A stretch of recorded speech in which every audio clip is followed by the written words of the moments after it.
ఈ లోకములో పాపమును రక్షించుటకునైనా పరలోకములో ఉండే మహిమను ఎడనాడి ఈనాడు నాయన తండ్రి పాపలమైన అందరి కొరకై ఈ లోకములో దీనుడుగా రైతులుగా మీరు లోకానికి వచ్చినందుకై మీకే స్తుతిస్తోత్రాలైనా.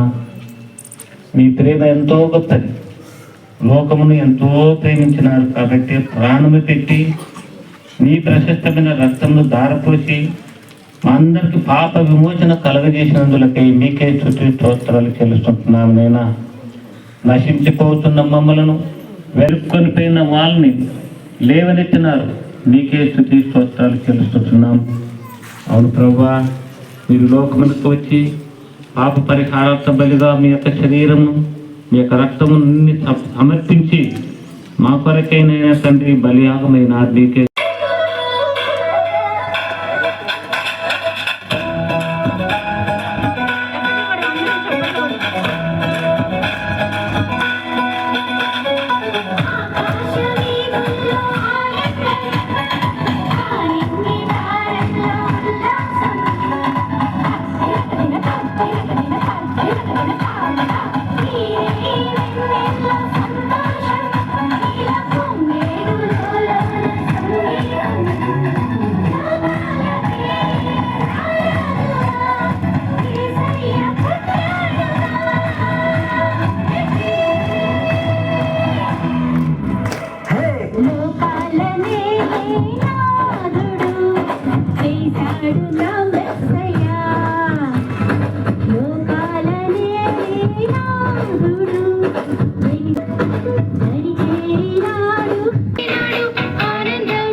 శ్రీయేసుండు జన్మించరేయిలో, శ్రీయేసుండు జన్మించరేయిలో, నేడు పాయాక బెత్లెహేము యూరిలో, నేడు పాయాక బెత్లెహేము యూరిలో.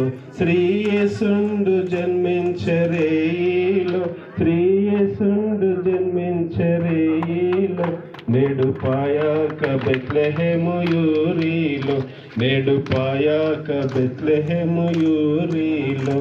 కన్నీయ మరియమ్మ గర్భమందున, కన్నీయ మరియమ్మ గర్భమందున, ఇమ్మరు ఏలనెడి నామమందున, ఇమ్మను ఏలనెడి నామమందున. శ్రీయేసుండు జన్మించరేయిలో, శ్రీయేసుండు జన్మించరేయిలో, నేడు పాయాక బెత్లెహేము యూరిలో, నేడు పాయాక బెత్లెహేము యూరిలో. సత్రమందున పశువుల శాలయందున, సత్రమందున పశువుల శాలయందున, దైవపుత్రుండు మనుజుండాయనందున, దైవపుత్రుండు మనుజుండాయనందున. الوقدة من لساني يفقهوا قولي. అనంత కరుణామయుడు అపార కృపాశీలుడు అయిన దైవనామముతో ఈనాటి సమావేశానికి ముఖ్య అతిథిగా ఆహ్వానించినటువంటి మన వదినమ్మ గారు సునీల గారు, అలాగే మా రక్త బంధువు జనాబ్ ఆల్ఫ్రెడ్ రాజ్ గారు, మరి వేదిక పైన ఉన్నటువంటి గౌరవనీయ గురువులు, పాస్టర్లు, ఇక్కడ ఆసీనులైనటువంటి దైవదాసులు, ఆదాం బిడ్డలు అందరికీ కూడా అస్సలాము అలైకుం రహ్మతుల్లాహి వబరకాతు.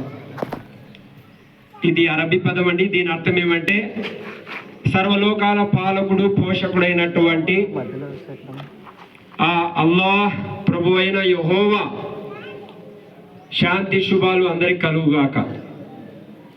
మరి ఈ సందర్భంగా నేను మీ అందరితో 10 నిమిషాలు పంచుకోవాలి నా అభిప్రాయాలని అనుకుంటున్నాను. ఎందుకంటే మన భారతదేశం భిన్నత్వంలో ఏకత్వం కలిగినటువంటి దేశం. మన బంధువు ఆల్ఫ్రెడ్ రాజ్ గారు ప్రతి సంవత్సరం మమ్మల్ని ఆహ్వానిస్తూ ఉంటారు. అలాగే మేము కూడా తప్పకుండా ఆయన్ని వెల్కమ్ టు రంజాన్ అలాగే ఇఫ్తార్ పార్టీలో కూడా ఆహ్వానిస్తూ ఉంటుంటాము. ఆదాం బిడ్డలు అయినటువంటి మానవుల మధ్య సోదర భావాన్ని పెంపొందించడం చాలా ఘనమైన కార్యం. మరి ఈ సందర్భంగా ఈ భూమిపైన దేవుడు ఎంతో మంది ప్రవక్తల్ని పంపుతూ వచ్చాడు. మార్గం తప్పినటువంటి మానవులకు దేవుని మార్గం చూపడానికి హింస, దౌర్జన్యము, అరాచకాలు, ఆడబిడ్డలపై అఘాయిత్యాలు, అణచివేతలు, కుల వ్యతిరేక పోరాటాలు వీటన్నిటిని స్థాపించడానికి దేవుడు అనేక మంది ప్రవక్తల్ని భూమిపైకి పంపాడు. అందులో ఆదాము నుండి, నూహు నుండి, అబ్రహాం నుండి, జోసెఫ్ నుండి, మోషే నుండి, ఇంకా చివరిగా చెప్పుకుంటూ వస్తే మన ఈసా, ఏ విధంగా తెలుగులో యేసుక్రీస్తు అని చెప్తామో అరబీలో ఈసా అలైహిస్సలాం, ఆ తర్వాత చిట్ట చివరి ప్రవక్త ముహమ్మద్ ప్రవక్త. మరి వీరందరూ ప్రజల్ని కేవలము ప్రార్థనల వైపు దేవుని మహిమపరచడానికి నడపలేదండి. ప్రజలందరినీ ఎందుకు మొబిలైజ్ చేశారంటే వీరందరూ కూడా ఇది దేవుని రాజ్యము, ఈ భూమి దేవుని రాజ్యము, ఇక్కడ దేవుని మాటనే శిరస వహించాలి. కాబట్టి ఆయన మాటను స్థాపించడం కోసమే ప్రవక్తలందరినీ పంపాడు. అలాగే ప్రతి జాతికి ఒక ప్రవక్తను, ప్రతి యుగానికి ఒక గ్రంథాన్ని పంపాడు. అలా వచ్చినటువంటి గ్రంథాలలో గతంలో మోసే శాసనాంగం కానీ, అబ్రహాం యొక్క శాసనాంగం కానీ, ఆ తర్వాత జీసస్ క్రిస్ట్ అదే బైబిల్ కానీ, తర్వాత చివరిగా దివ్య ఖురాన్ కానీ, ఇవన్నీ కూడా మనం చదివితే విషయం తెలిసేది ఏంటంటే ఖురాన్ గ్రంథం చెప్తుంది గతంలో వచ్చిన గ్రంథాలన్నీ కూడా దేవుని గ్రంథాలే, వీటన్నిటిని నేను సర్టిఫై చేయడానికి వచ్చానని ఖురాన్ చెప్తుంది. తెలుసుకుంటుంటాము. ఒక 2 నిమిషాలు. ఇక్కడ ఈసా అంటే యేసుక్రీస్తు వారి తల్లి పేరు ఏంటండి? మరియం పేరుతోనే దేవుడు సపరేట్ ఖురాన్లో ఒక చాప్టర్ ఇచ్చాడు. మదర్ మేరీ ఇంగ్లీష్లో మరియం. అక్కడ ఆ చాప్టర్లో ఏమంటున్నాడంటే, ఓ ముహమ్మద్ ప్రవక్త ఈ ప్రజలకు చెప్పు, మరియం తన కుటుంబం వారి నుండి ఊరు నుండి వేరైపోయి తూర్పు దిక్కున ఏకాంతంగా కూర్చుండి వారందరికీ తెరచాటుగా కట్టుకొని ఉండిపోయిన ఆ సంఘటనను ప్రస్తావించు. ఆ స్థితిలో దేవుడు తన ఆత్మను ఆమె వద్దకు పరిశుద్ధాత్మను పంపాడు. అప్పుడు ఆ ఆత్మ పరిపూర్ణమైన ఆకారంలో ప్రత్యక్షమైనప్పుడు ఆమె భయపడుతూ మరియం ఇలా పలికింది, ఓ మానవుడా, నీవు దైవభీతి గల మనిషివే అయితే నేను నీ భార్య నుండి రక్షించవలసిందిగా దయామయుడైన దేవుని శరణు కోరుకుంటున్నాను.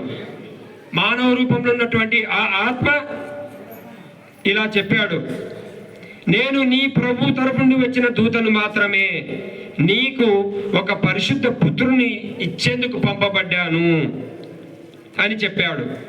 మరియం ఇలా జవాబు పలికింది, నాకు పుత్రుడు ఎలా పుడతాడు? నన్ను ఏ పురుషుడు తాకనైనా తాకలేదు, నేను చెడు నడత గల దానిని కూడా కాదే అని అన్నది. దైవదూత ఇలా అన్నాడు, అలాగే జరుగుతుంది, నీ ప్రభువుకు అలా చేయడం చాలా సులభం.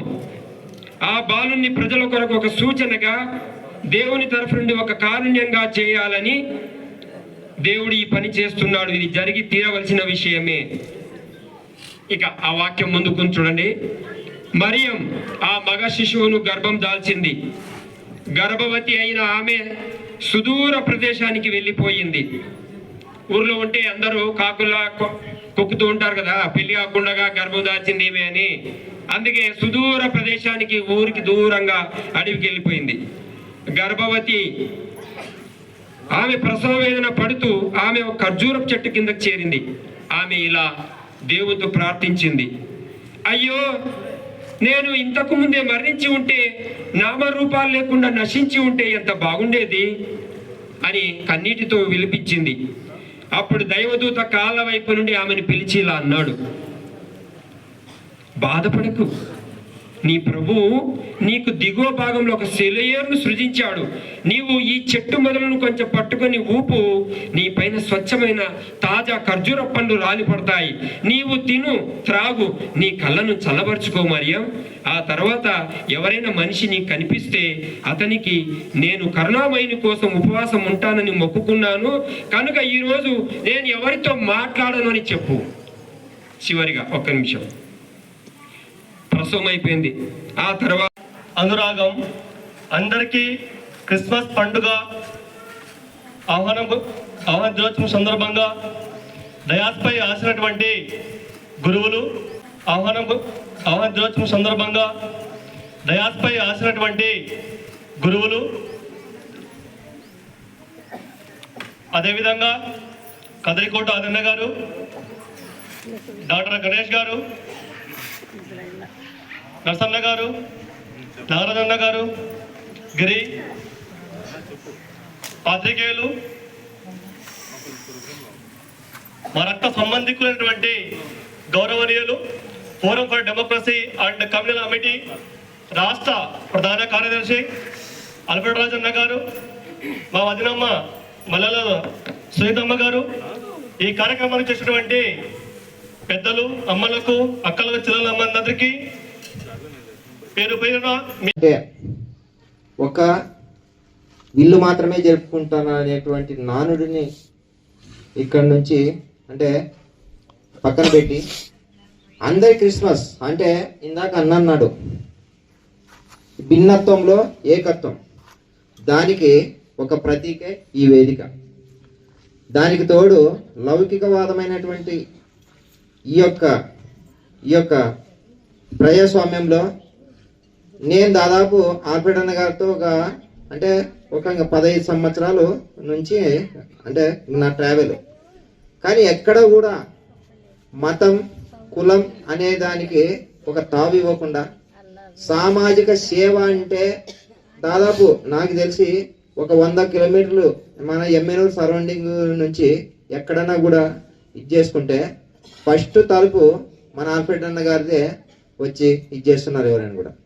మరి విద్య, ఒక వైద్యం, ఉపాధి అన్ని రంగాల్లో కూడా రాజకీయాన్ని కానట్లు అందరికి కూడా అవకాశాలు ఇస్తూ తనకి మరి తోచినటువంటి ఇది చేస్తూ ముఖ్యంగా ఈరోజు ఈ వేదిక మీద మా యొక్క వికలాంగుల 6,000 రూపాయలు ఈరోజు గర్వంగా పెన్షన్ మరి ఇచ్చేస్తున్నారు. అంటే ప్రభుత్వం ద్వారా 6,000 రూపాయల పెన్షన్ పొందుతున్నారంటే దానికి రాష్ట్రంలో ప్రధాన కారకుడు ఆల్ఫ్రెడ్ అన్న గారు.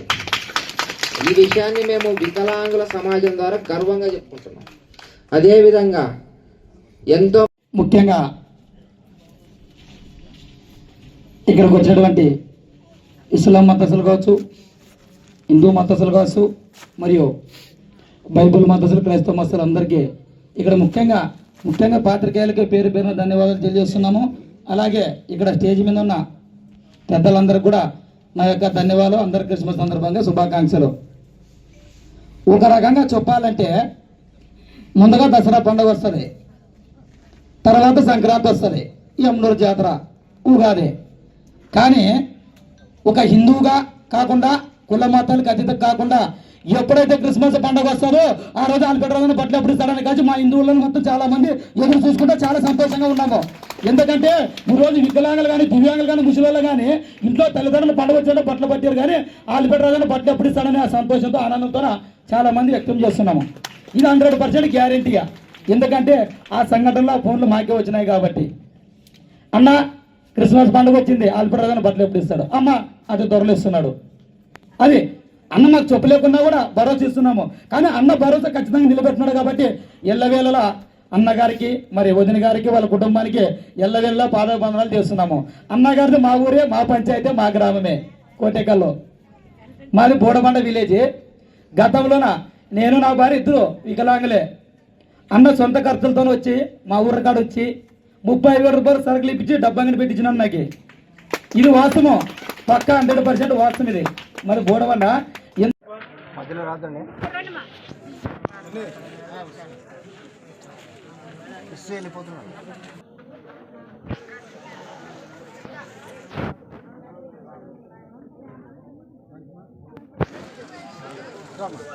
కూర్చోమని అట్లా వర్షం పెడుతున్నారు.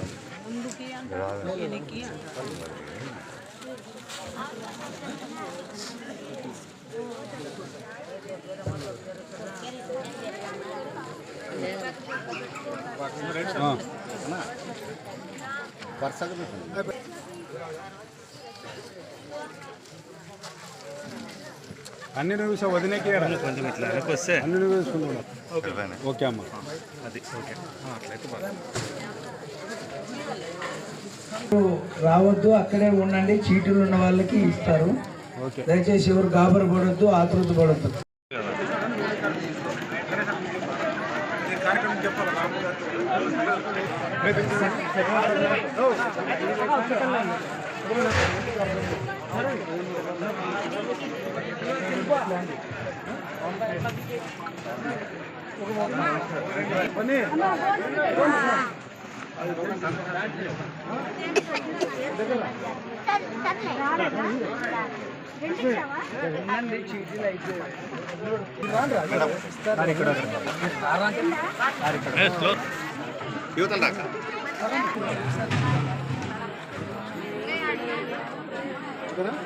ఓకే ఓకే ఇంకోటి సార్. మా అక్క భారతక్క గారికి, అదే రీతిగా ఈ కార్యక్రమాన్ని ఇంత బాగా ఇంత అద్భుతంగా జరగడానికి కారణం మా ఫేవరెట్ నా ఫ్యామిలీ, మా ఆవిడకి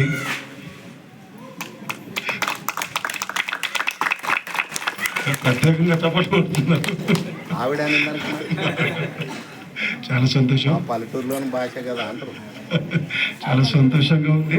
ఎందుకంటే 19 సంవత్సరాలు మొదలు చాంద్బాయ్ అన్న రానా 19 సంవత్సరాలు జరగడం అంటే ఆశామాషా వరం కాదు. అదే రీతిగా మాకు ఆత్మలు మహమ్మదీయ ఆడబిడ్డలు కూడా ఈసారి ఎక్కువ రావడం చాలా సంతోషం. అదే రీతిగా మా కొత్త కోడలు కూడా అంటే మా అన్నకారి కుమారుడికి ఈ ఏరియా పెళ్లి చేయడం, అమ్మాయి కూడా మాకు మంచి కోడలుగా ఇంటికి రావడం కూడా మాకు చాలా సంతోషం. పరిచయం చేయాలనుకున్నాను. సుల్లా కోడలు తీసుకురావు సరే.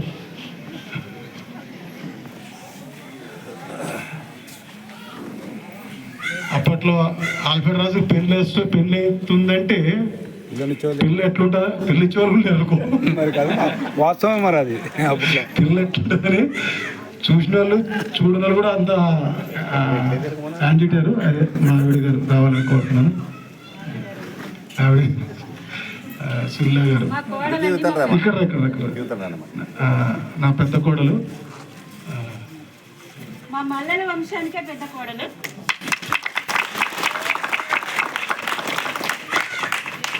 వీళ్ళ అత్తగారు అంటే మా బావగారి భార్య పెద్ద కోడలు అయినప్పటికీ ఇంటి బాధ్యతలన్నీ ఒక పెద్ద కోడలి స్థానంలో ఉండి ఇప్పటి వరకు నేనే నిర్వహించాను మల్లెల వంశానికి. ఇక్కడ నుంచి మా తర్వాత తరానికి ఈమె మా ఇంటికి పెద్ద కోడలు కాబట్టి ఇవి నిర్వహించాలి. అందుకు మీ అందరూ కూడా సహకరించాలి, ప్రార్థించాలి. Thank you. బాగుందమ్మా.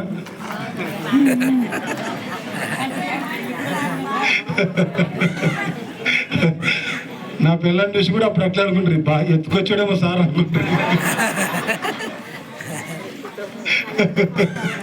ఏమా చాలా మా చిన్న అబ్బాయి, పెద్దవాడు లేడు ప్రస్తుతానికి, మహిత్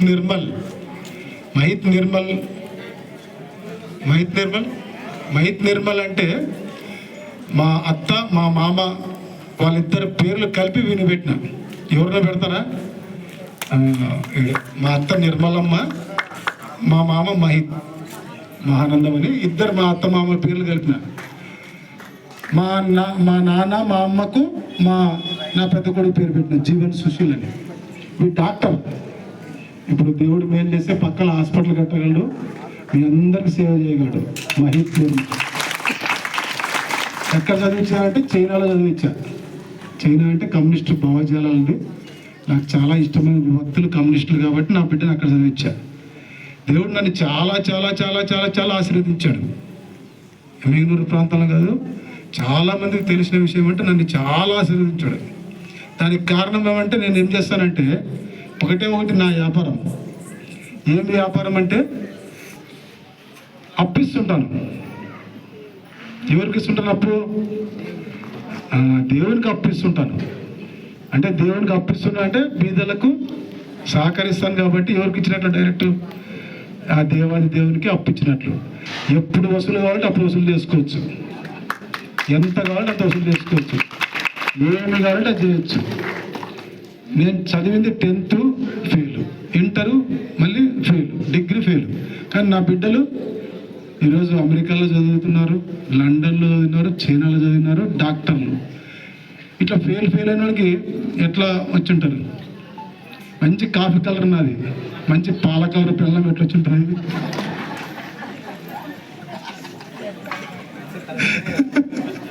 అర్థమైనా? దేవుడు గొప్పవాడు అంటే నేను నా సంతోషాన్ని వ్యక్తపరుస్తున్నా. ఈరోజు యాక్చువల్ అంటే పెద్ద పెద్ద నాయకులు నేను పిల్లలేకపోవడానికి కారణం ఏమంటే వీళ్ళందరూ నా ఆప్తులే.